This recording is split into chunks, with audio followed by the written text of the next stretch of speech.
20,000 രൂപ വരെ വിലയുള്ള സാധനങ്ങൾ നേരത്തെ നികുതിയൊന്നുമില്ലാതെ മറുനാട്ടിൽ നിന്ന് അയക്കാമായിരുന്നു. എന്നാൽ GST വന്നതോടെ ഇത് റദ്ദാക്കി. നികുതിയായി 28% അടയ്ക്കണമെന്നതിനാൽ വാങ്ങാൻ ആളില്ലാതെ ടൺ കണക്കിന് കാർഗോയാണ് മുംബൈ ഉൾപ്പെടെ രാജ്യത്തെ വിവിധ വിമാനത്താവളങ്ങളിൽ കെട്ടിക്കിടക്കുന്നത്. ഇന്ത്യയിലേക്ക് അയച്ച സാധനങ്ങൾ സ്വീകരിക്കേണ്ട ചില കമ്പനികൾക്ക് GST രജിസ്ട്രേഷൻ ഇല്ലാത്തതും പാഴ്സൽ കെട്ടിക്കിടക്കാൻ ഇടയാക്കി.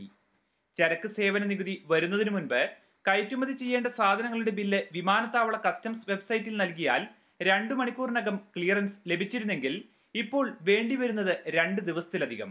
ഈ നൂലാമാലകൾ മൂലം പല രാജ്യങ്ങളിലെ കാർഗോ സ്ഥാപനങ്ങളും ഇന്ത്യയിലേക്കുള്ള പാഴ്സലുകൾ ഏറ്റെടുക്കുന്നില്ല. ഇതോടെ ഗൾഫ് മേഖലയിലുള്ള മലയാളികൾ ഉൾപ്പെടെ പ്രവാസികൾ പ്രതിസന്ധിയിലാണ്. അതേസമയം കപ്പൽ മാർഗം എത്തുന്ന കണ്ടെയ്നറുകൾ ചരക്ക് സേവന നികുതിയുടെ പരിധിയിൽ ഉൾപ്പെടുത്തിയിട്ടില്ലാത്തതിനാൽ പഴയതുപോലെ കസ്റ്റംസ് തീരുവയാണ് ഈടാക്കുന്നത്.